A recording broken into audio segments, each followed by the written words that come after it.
पहिले नगराध्यक्ष, पहिले महापौर सतीश प्रधान यांच्यासाठी ज्ञानसाधना महाविद्यालयाने अक्षतांजली हा कार्यक्रम आयोजित केलेला आहे. आपण देखील काही काळ त्यांचे सहकारी राहिलेले आहात. महायुतीमधले एक सहकारी होते.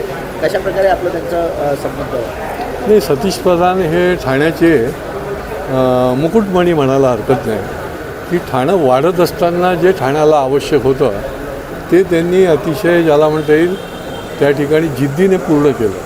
क्रीडा क्षेत्रात असेल, सांस्कृतिक क्षेत्रात असेल, आणि त्यांच्याबरोबर काम करताना एक सहृदय माणूस, केवळ पॉलिटिक्स अंगात भिनलेलं नव्हतं तर त्याच्या पलीकडेही काही आहे असा सतीश प्रधान हा माणूस होता. मी तर त्यांच्यापेक्षा खूप वयाने त्या काळात लहान होतो, परंतु तेवढ्याच प्रेमाने आणि आदराने आणि त्या ठिकाणी आम्ही मॅरेथॉन असेल किंवा अन्य ज्या ॲक्टिव्हिटीज त्यांच्या असायच्या तर त्याच्यामध्ये सातत्याने ते मला बोलवायचे आणि मी पण जायचो. सर, पण आता राजकारण तापत असताना जे आशिष देशमुख आहेत आमदार भाजपचे, त्यांनी असं एका काँग्रेस कार्यकर्त्याला म्हटलेलं आहे की फडणवीस गृहमंत्री आहेत, जास्त कराल तर कापून काढू. मी त्याच्यावर आता मला माहिती नाही काय ते नेमके बोललेले आहे. माहिती घेतल्यावर मी बोलीन. महाराष्ट्र सिंधुदुर्गमध्ये पाहायला गेलं तर दोन्ही राणे बंधूंमध्ये कुठेतरी वारपुती वारलेली पाहायला पैसे पकडले गेले, त्यामुळे त्यानंतर आरोप प्रत्यारोप झाले. कसं बघताय मी इलेक्शन म्हटलं की अनेक गोष्टी आल्या.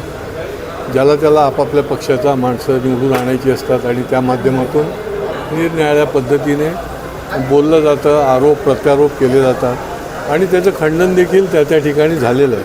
आता त्या खंडनाच्या नंतर मी अधिक काही बोलणं हे मला काही उचित वाटत नाही. महाराष्ट्राचे नवे गजनी म्हणून फडणवीसांची ओळख निर्माण झाली असं प्रकारची टीका काँग्रेसचे प्रदेशाध्यक्ष सपकाळ यांनी केली.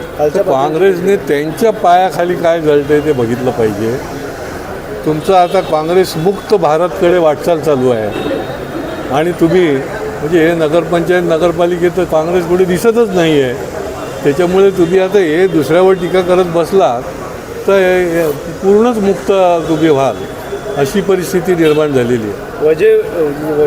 विजय वडेट्टीवार असं म्हणतायत की एकमेकांच्या लंका जाळून तुम्ही आनंदी राहा.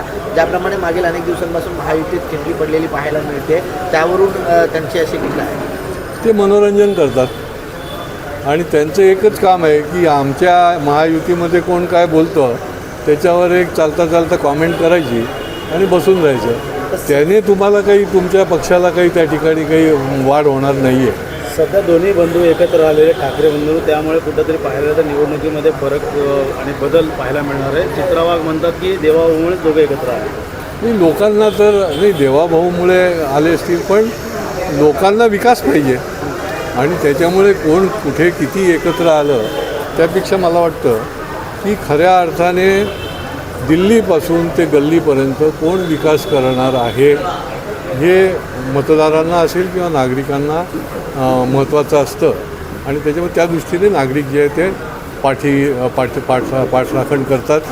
जसं आता विधानसभेला जसं मोठ्या प्रमाणामध्ये नागरिकांनी भारतीय जनता पार्टीला एवढ्या मोठ्या संख्येने निवडून दिलं की जे गेल्या 40 वर्षात एवढी संख्येने पुढे आलं नव्हतं आणि त्यामुळे निरनिराळ्या पद्धतीने एकत्र येणं हे होत राहणार, स्वाभाविक आहे. परंतु लोकांना काय हवं आहे तर त्यांना विकास हवा आहे आणि तो करणाऱ्याच्या पाठीशी लोक निश्चितपणे राहणार आहेत. सर, घोडबंदरचा जो सेवा रस्ता आहे आणि मुख्य रस्ता ते आता मर्ज झालेला आहे, त्यामुळे जे घोडबंदरवासी आहे ते उद्या मशाल मशालकडनं वाहतूक कोंडीचा फटका सर्वसामान्यांना बसत आहे. नाही, वाहतूक कोंडीचा फटका तर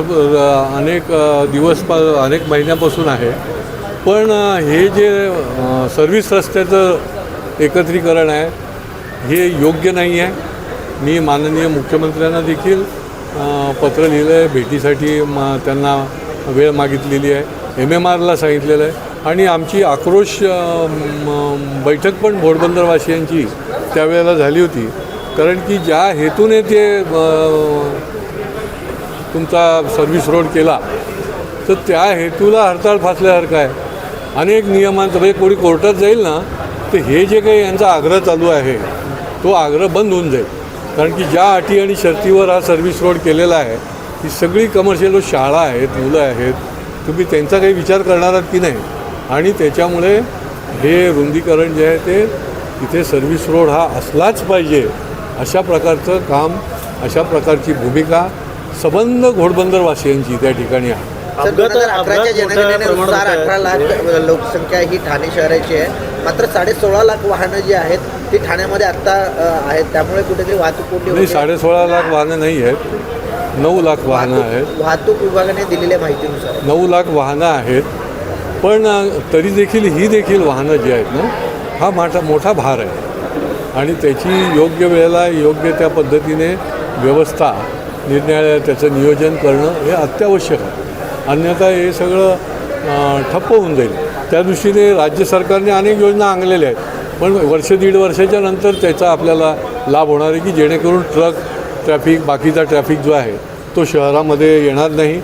मग तो कोस्टल रोड असो, माननीय गडकरी साहेबांनी आणलेला दिल्ली ते मुंबई रस्ता असो, हे आता पुढच्या काही काळामध्ये पूर्ण होतील आणि त्याच्यानंतर हा आतला रस्ता आणि मेट्रोचं काम देखील बंद होईल.